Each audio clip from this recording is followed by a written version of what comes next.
What up, y'all? I'm back. You know what it is. Your boy Big Bootsie in the building, man. Street Knowledge Podcast. We going in crazy, man. It's been getting real crazy out there, man. I'm seeing a lot of things happening. And police out there not playing, man. So the biggest news of the day is what? Not of the day, of the whole damn week. YFN Lucci. Then you got your boy, you got young Thugg, his brother. I just wanted to come on real quick. I need to ask a few questions. And because it's puzzling to me. It's puzzling to me. And I really think my brothers, man, that's out there that, you know, represent that world, that's in that world,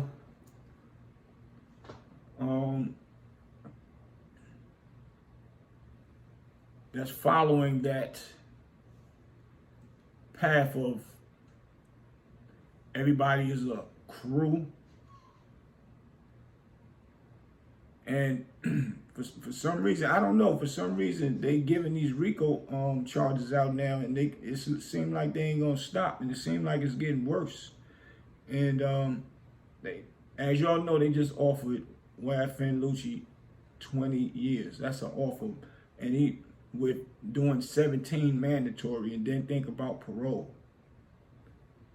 What kind of plea agreement is that?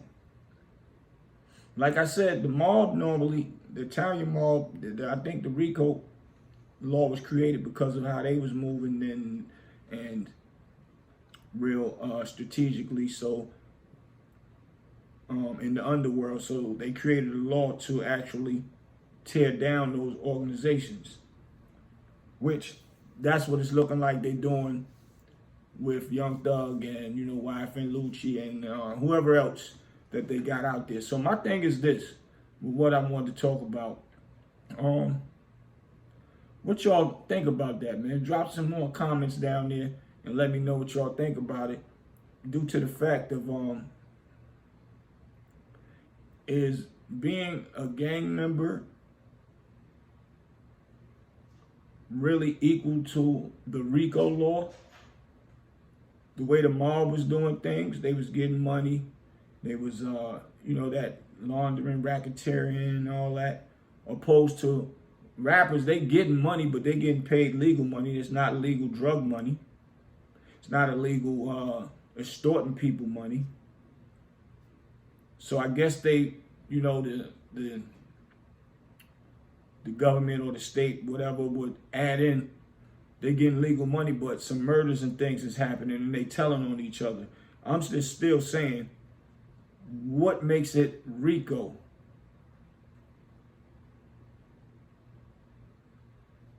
I want, you know, somebody to make me understand that. Now, if they beefing and one kill one and then one kill another, I mean, I don't see too much organized in that situation.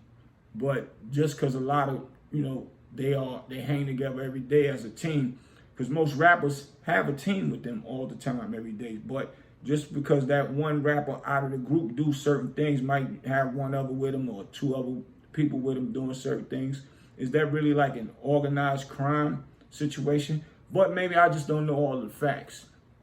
And, you know, me not knowing all the facts, and I really can't say but so much, but that's why I came up here. I want y'all to help me out and give me some insight with it, man. Because we're going to lose a lot of black brothers to the prison system now with that move right there. If a lot of them don't tighten up and leave the gang life alone. A lot of brothers are going to go to jail, and it's going to be easy and simple unless somebody that's of authority in the world of politics step in and say that's not right to do that. Not saying it's not right to prosecute somebody if they get caught for killing somebody or whatever. That's not the case.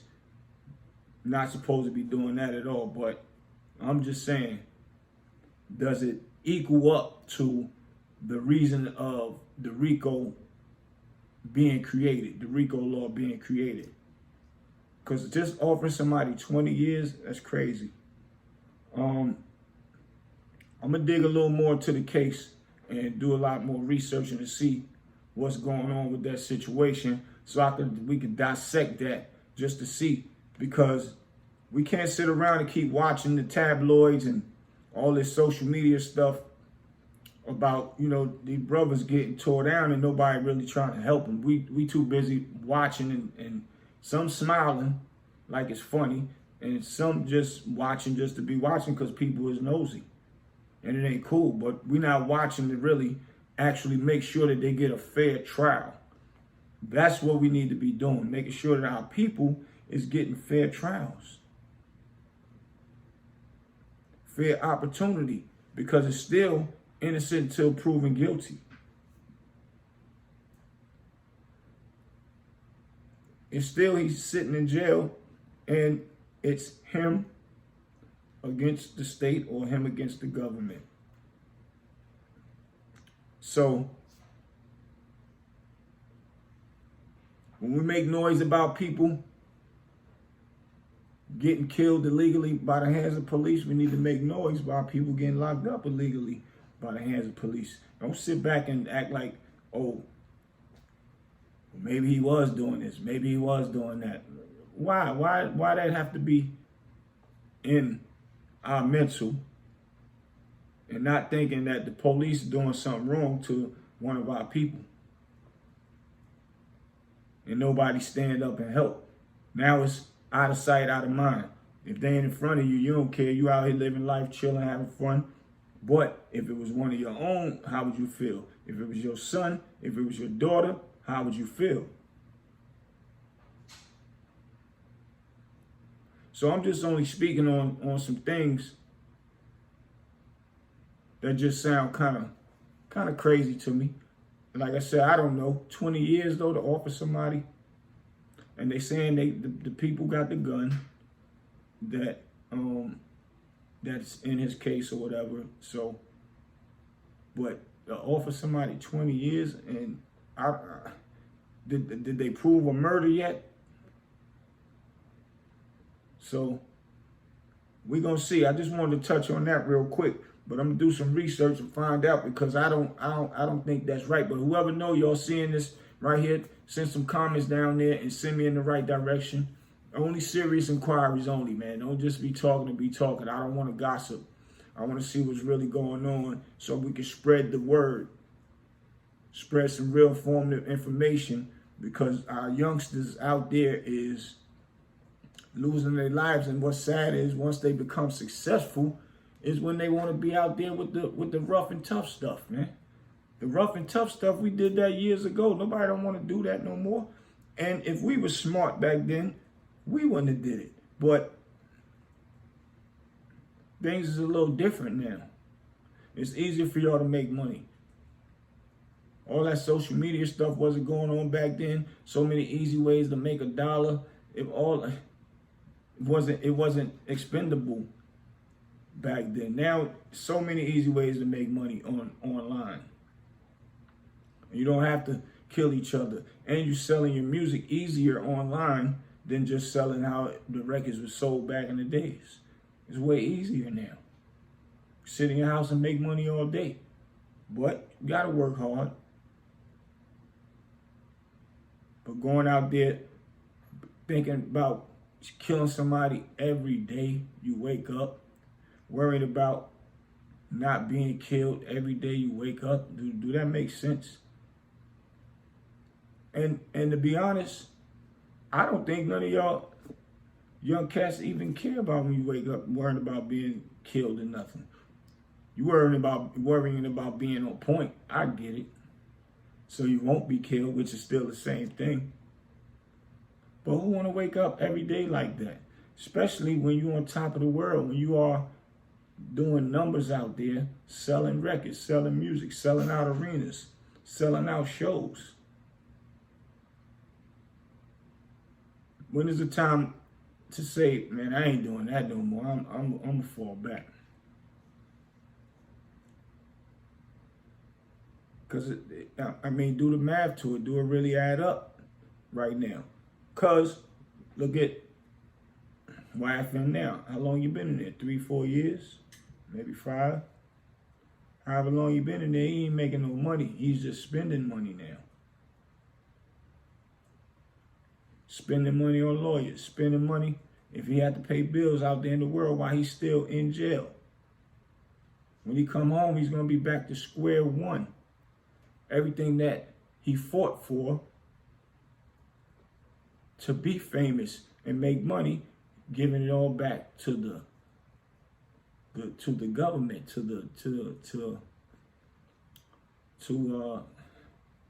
the states attorneys, all that money is gone. But if he wasn't in there that long, 3, 4 years, 5, whatever, imagine how much money he would have right now and could help other black men and women, and even Chinese purple, it doesn't matter. Giving people jobs, man. But focusing on beefing, that's never gonna win. Never, ever gonna win. Because you could do whatever you do for a long time, but it just takes one time to catch you. And they got somewhere to sit you down and show you.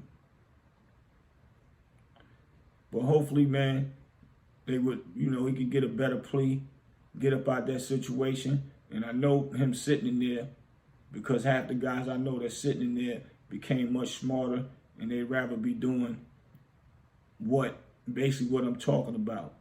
Making moves, making money, forget all that extra stuff. Some of them say it while they're in there and they get out and they be back to it. So I get it. But the way it's designed now, man, is no need. We have no wins over them. That's their world. Nobody runs nothing. The government runs everything. God and the government. That's who run this world, man. So not saying don't ever stand up for yourself if somebody bother you or try to hurt your family. Then it is what it is. That's what I die and go to jail for my family. That's a fact. And being there proud doing it. But other than that, I'd rather stay out the way and thank God nobody bothers my family. I don't got time for it.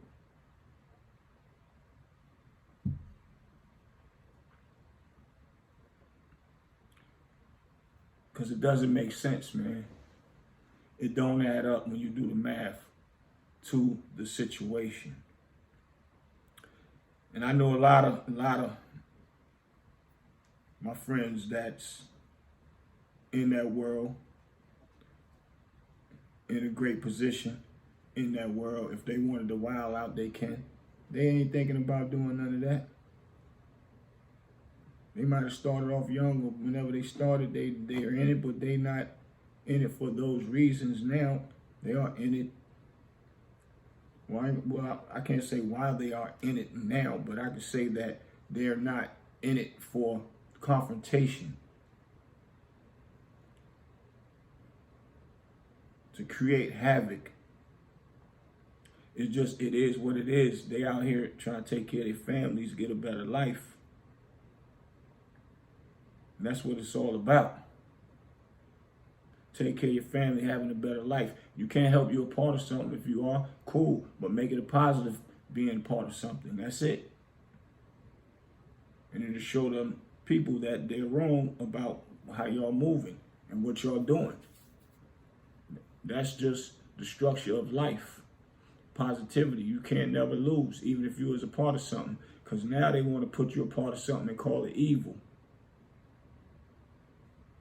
And you're not even doing evil. But once they put their little two, 3 words on it, and it goes inside the court system, who they gonna believe first? Us or them? The judge, they gonna believe the prosecutor. Now you gotta figure out how to get out of that. And it's something that they made up and they meant to say about you, and that ain't even really true about the situation. So it's like, pick your poison, man. Which one you want to do? What side you want to be on? The good side or the bad side? And sometimes even when you're doing positive, but you're doing things in a way that's not understandable, they still will put you in the mix of something that's evil. That's why you got to walk a fine line and kind of walk on eggshells when you playing that game out there, man. And that's for real. Trust me, I know. It's not a game. So I'm gonna get into something else, man. Young Thug brother. Still basically kind of what I'm talking about. Free Young Thug. Free YFN Lucci. And I'm only saying that to say, if they don't have nothing on them, and they fight for their life, but they want to paint the narrative that they do have something on them, because we really haven't seen nothing yet, or maybe like I probably don't know yet. That's how it normally goes. All the inside information is inside yet. But if not, that's why I say freedom brothers and give them another chance at getting it right. But also I know the law is the law, so they're going to carry that out. And that's why I'm preaching to my young cats out there right now. Ain't no need to even get yourself caught up in a web like that, because you don't got nothing to prove that you tough. Everybody tough. One side mad at the other side because they did something to one of their comrades. The other side mad at the other side because they did something wrong to their comrade. And it just keep building up, building up. They get older, have kids, and they're still in there. It's still in the it's still in their circle that made these two entities stay feuding throughout the system of growing up. Somewhere it's just got to stop. Nobody will get no points for that. Girls don't want to be around no dudes that's beefing and shooting up each other and all that. And the ones and women that do, that mean their mindset is like that. Who want a woman like that? What can she do for you? But help you go to jail. And then she'll be out. 9 times 10, the woman gonna be out here. You gonna be in there. And she gonna find another guy. Probably still love you, hold you down, but majority of them gonna find them another guy and dip out on you. And then what? What do it all mean? Nothing. But I do want to get back to the young Thug, his brother. Now this is what's crazy. This is the crazy thing, right?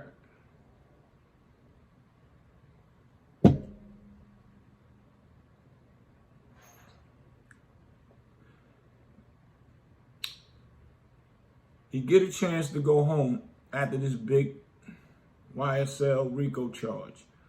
And everybody was taking their pleas or whatever. They said they was just clearing them out, but keeping them in their clutches. Clearing them out, giving them probation. He gets 10 years probation, which is crazy to me. 10-year probation sentence. That's wild. They offered me 3 years probation before for a DWI that I had years ago in Durham, North Carolina. They offered me 3 years probation or 45 days. Which one y'all think I took? 45 days. I'd rather go in and do that than to be stuck with 3 years of probation, having to answer to them people.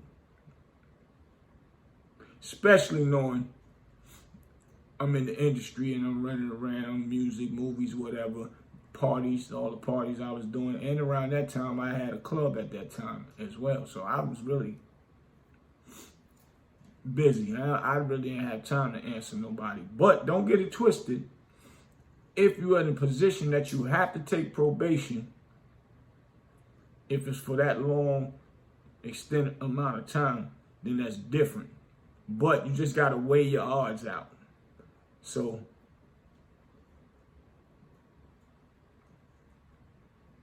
yeah, you just got to weigh your odds. So that ain't, I'm not saying not to take probation. It just depends. And depends on you, what type of person you are, just a whole bunch of things. But I'm just saying, I went and did the jail time, which was way better.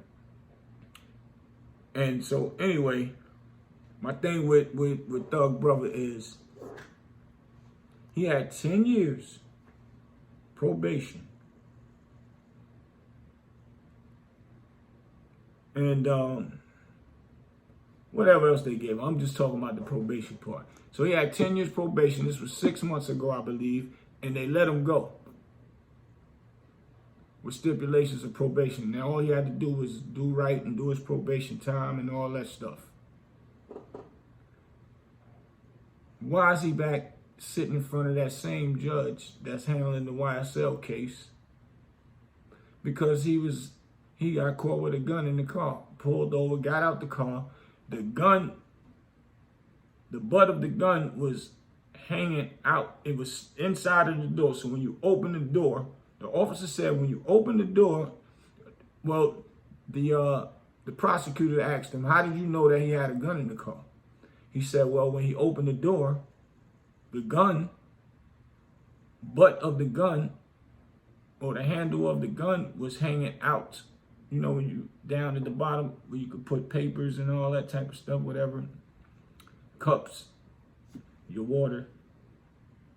The gun handle was sticking out. As he opened the door, they seen it plain view.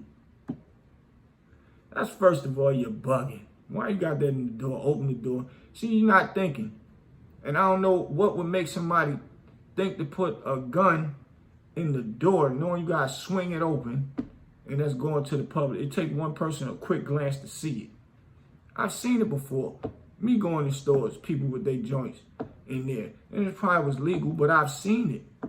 And it don't take but a few split seconds to look at it and know what it is. Now, if you're a law enforcement officer, you have the right now to approach that person to make sure that it's a legal gun. And that's what they did.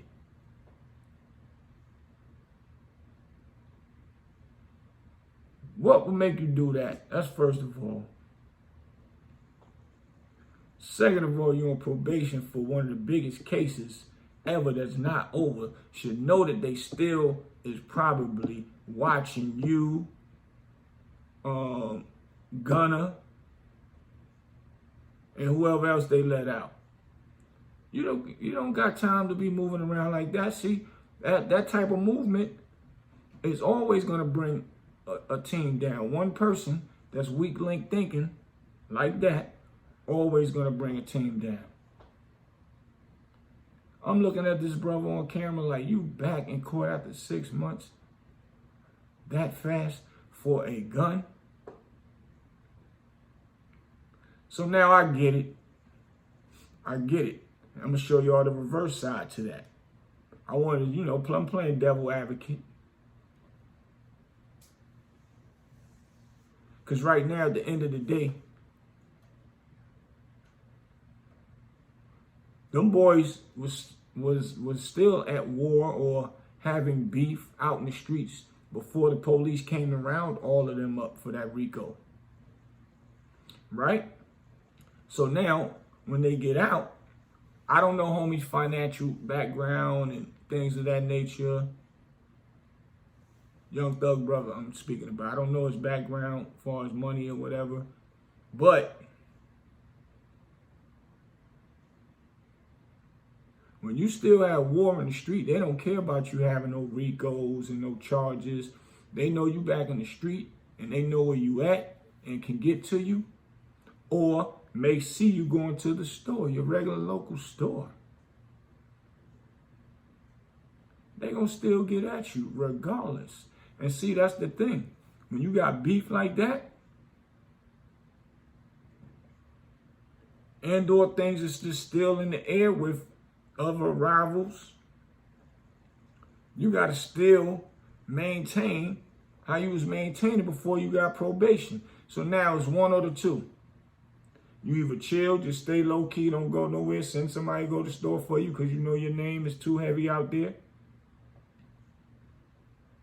Or you gonna have to move away somewhere and start a whole new life. Hopefully you can switch your probation or your parole Because at the end of the day, you really can't go too many places, and you got to get a job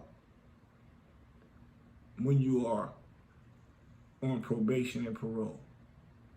So now, here's the other thing. You go get a job. Wherever you're working at, you go in every day. 9 times out of 10, you a felon, can't really get a good job, can't get a career job, and still it probably wouldn't even matter. But the type of jobs that most felons or people that's always in jail would have would be somewhere, fast food restaurants, construction, stuff like that, truck driving, where people would kind of be able to pinpoint you. So now, with those type of jobs, you really are sitting duck, and you can't not go, because if you don't go, you violating. If you don't go to work and have check stubs and all that, you violating your parole probation. So you kind of in a pickle with that, just because you have beef with people. And these are the things created from scratch when you start to be a part of those type of things and really living that life. I'm not saying be a part of something, be a part of it, but you don't have to live that life to be wilding out and all that.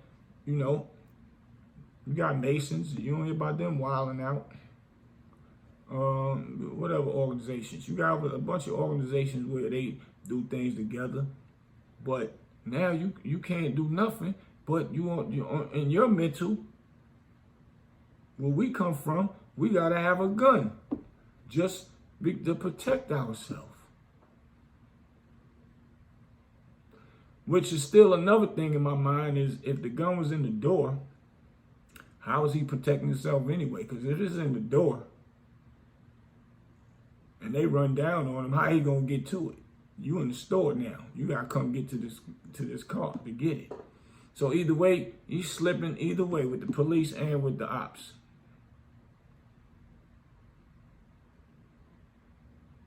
So we gotta think better, move better, and do better. You know, your everyday due diligence, you know, it's like, man, I ain't got time to switch up nothing with what I'm doing. You don't want to switch nothing up until you go to jail. And then that's when everybody say, man, I'm going to do this, I'm going to do that. When I come, I ain't doing this, I ain't doing that no more. A lot of my friends in there, they're saying it, which it's only right that they say that. And I get it. I get it. But you got brothers like me, brothers like Unique, brothers like Lou Sims, Daniel, Dame. You got a lot of guys out here, man. I'm just speaking about people that I know, my friends, and if y'all know something, put their names on the comment and send people to go and holler at them, man. You got Farrakhan speaking. You got a lot of big, powerful people out here speaking. For real, for real. That's telling y'all what's going on out here. And that life ain't it. Waking up with a gun and worrying about who to go kill and making sure that you don't get killed. That ain't gonna never win. Never. We not bigger than them. The police, the government is the biggest gang around, man. If that's what you want to say or call it, but that ain't gonna win. So getting back to Thugg brother, I'm looking at it like he didn't even have a choice, man, but to roll with that gun. But you do have a choice. You just got to be smart and figure out another way not to roll with that gun. That's it. Because at the end of the day, once y'all got into that Rico law, once he got that 10 years, other thinking had to come in, because now you're in a pickle because your ops don't have no restrictions. And some of them might do, but I'm just saying, you have one. And you might have been a big face out there to the ops. I don't know if that's what it is. I'm just saying, and I'm giving the benefit of the doubt of what might have took place for him having to have a gun, just wanting to go to the store or go to a restaurant to get something to eat. Gotta have that gun. Because the ops don't care about they let you out on 10 years. They still gonna want to make an example of you. And you know, that's what happens when we put our lives in that situation, man. And some people, you know, a lot of cats gonna hear me, gonna hear this and watch and see this joint right here. They not gonna care. They might say, I think I know what I'm talking about. They might say, F me, I don't care, man. Get out of here, Bootsie, and all that stuff. I get it, but one guy, two guys, one girl, two girls might see it and say, man, you right. I was just thinking that the other day. That's all I care about. If I can help one or two, then they can help. I could start a trickle effect from there. That's what it's all about. So y'all gotta pay attention, because I keep watching this stuff and I'm like, damn, man, we losing our young brothers that can help give us jobs. That can help give my friends jobs. We gonna go team up with him or with her. We can create something powerful. But now I can't go and even team up with him and give him this idea that I got, because he just got locked up. Him and his friends. That's crazy, man. That's real deep right now. And it's happening every day now. They probably got more Rico cases about to drop on other artists. So y'all better pay attention, man. Your daily due diligence, y'all better fall back from that if you have the opportunity to do so. Because when they come, they're going to paint the picture, the biggest pictures they could paint, man. And sometimes they'll win. And then you just got to figure out and fight how to get out of there. And by that time, you done wasted all that money that you done made, that you started from scratch with, hard earned. And now it just go to the wayside like that in the pockets of all the lawyers. And the government and the states, because you're going to have to pay fines and all that stuff. So it all goes to them. So really, that's who you're working for. You're working for lawyers that ain't even met you yet. You're working for lawyers that haven't even met you yet. You're working for the government and the state that ain't even met you yet. Because as soon as it go down, you got to pay.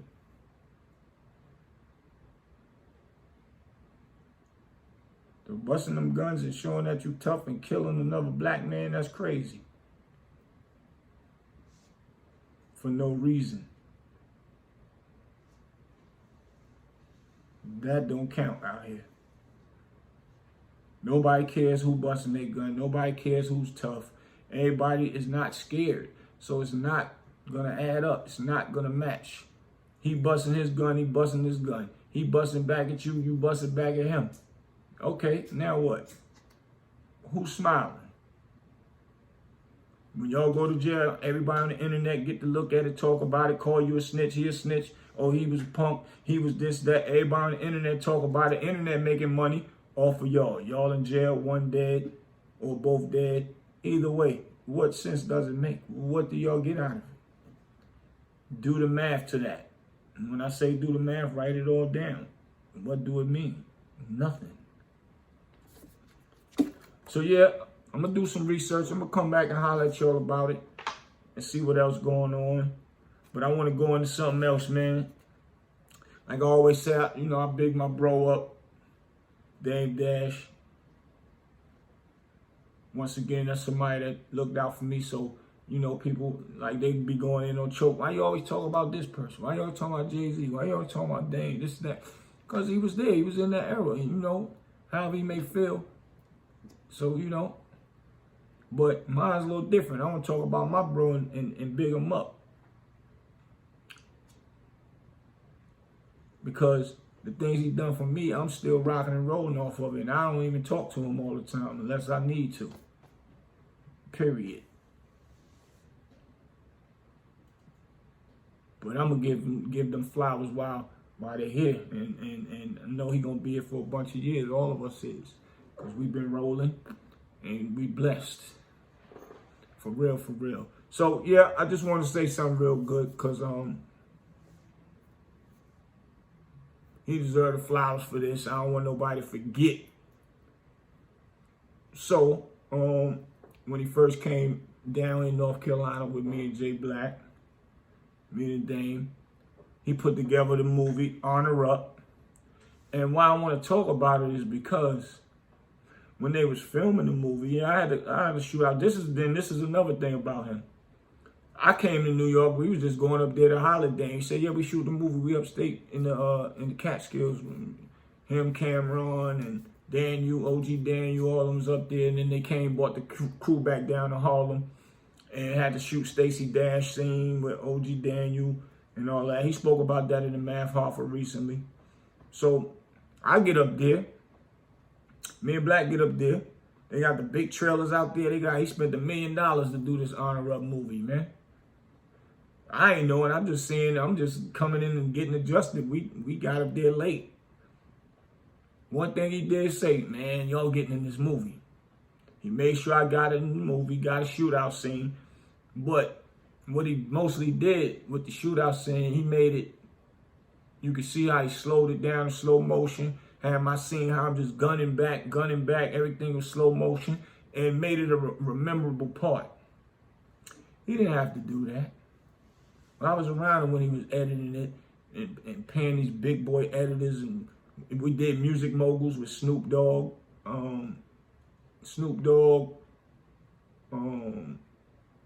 Baby, which is Lil Wayne father, Baby, Jermaine Dupri, and Dame. So we added a part in there where Dame was editing the movie, but it really was being edited while y'all watching the actual reality show, which is Music Mogul. BET come on every Tuesday at 9 o'clock. So we was in there doing that. But my point is, he made sure that me and my boy Black got in there, got our parts in, and gave me a credit. Really, I was like in that scene, you would probably call me like an extra or whatever. He put my name in there. Bernard Big Bootsie Riggin. You can go on Tubi right now and check it out. That's how real my bro is, and that's why I'm always giving his credit. We know he arrogant and all that, but he just be having fun. That's him. They say that about me, but I'm a little more laid back than him. But he didn't have to do that. Mind you, these is credits that I can run with now for a film. I mean, for to add to my resume to get other movies. Even though it was something fast like that, but it just shows who I am in, in the movie world. It just add to my resume from the Paid in Full movie, the Jukes movie, my boy Nicky Monday. Just a few things that I've done, but thanks to my bro, a lot of other doors has opened up for me. And opportunities, I got films on Tubi with my brother Mike Anderson, Apollo Soul. Y'all got to make sure y'all check that out. I'm gonna talk about that and fill y'all in a little bit more later. I'm gonna do an episode on that so y'all can understand that. But it's a positive movie. When Mike was locked up in death row and he took a plea bargain of life to duck the death penalty, he went in there and learned how to write scripts, and he went in there. He could have went in there wilding out. First he said he was, and then he calmed himself down, came home, wrote this movie, directed it, edited himself, teamed up with a few guys, brought me in as a partner, and the rest is history. Teamed up with my guy Darrell. He did 17 Days, the movie. Y'all can catch that on Tubi. So I'm just saying, a lot of stuff was easier for me to get into. Not saying I wouldn't have got into it anyway, but I'm just saying easier because of the relationship with my bro, and he had me pay the full memorable parts and all that. But I did consulting work because I grew up with the guys who were actually who the film was actually about, which is AZ. Big Bro wrote it. It was called Trap. Before I went and did my bid, it was called Trap. When I come home, they put together a deal with Dame, and they turned it into Paid in Full. So anyway, but Honor Up. What's so big about Honor Up with Dame and Kanye West teamed up with him? I'm happy to be a part of it because that movie came out the same day as Black Panther. It was in the movie theaters the same day as Black Panther. And was selling out the same day as Black Panther was selling out. That's humongous history right there. And what make it more humongous is Dame Dash didn't even write a script. He did that movie off the top of his head. If that ain't some genius-ish, y'all tell me what it is, man. And that's history. So I have to speak on stuff like that, man. That right there, that's real Black history. That's real Black history. And guess what? Won an award. Best independent film. He won an award for it. So this message is to y'all. Always be true to your homeboys and your homegirls. Keep your loyalty up. Especially your lover. But loyalty is very strong. Love and loyalty go hand in hand, but loyalty is so strong that if you don't have loyalty to something, you ain't never gonna have nothing. So you keep your loyalty up. And that's why I'm always big up my brothers that did things for me, for real. And especially when they doing fly stuff like that, writing movies off the top of their head, and they looking like scripts that was already written, the same way all these other guys out here writing scripts. Do it get any realer than that, man? For real, for real. Didn't win an award for it. And pay $1 million for it. So, you know, this is a message for y'all young cats, man. Y'all can do whatever y'all want to do, even without a pen. How about that? You can make real power moves. You just put your mind to it, man. And sticking together is what always going to bring you and make you stay on top. Telling you. Power moves.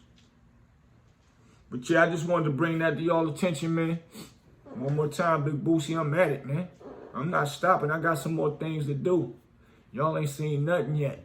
Nothing. I'm putting it together. The blueprint coming together. I'm just refreshing. That's it. Don't forget, hit that Cash App, man. Hit that Cash App for your boy. Because I got big things to do, man. $ Bernard Reagan. Y'all stay tuned. I'll be back. Something else hit my mind. I might come right back, man. See y'all later. Street Knowledge Podcast, man. Make sure y'all hit up my new Instagram because they hacked my old one. The Real Big Bootsie. And spread the word. Share it with everybody. Share this video. Share it to everybody, man. Hit that subscribe button. Send the love my way, man. We tightening up this year, man. Let's go.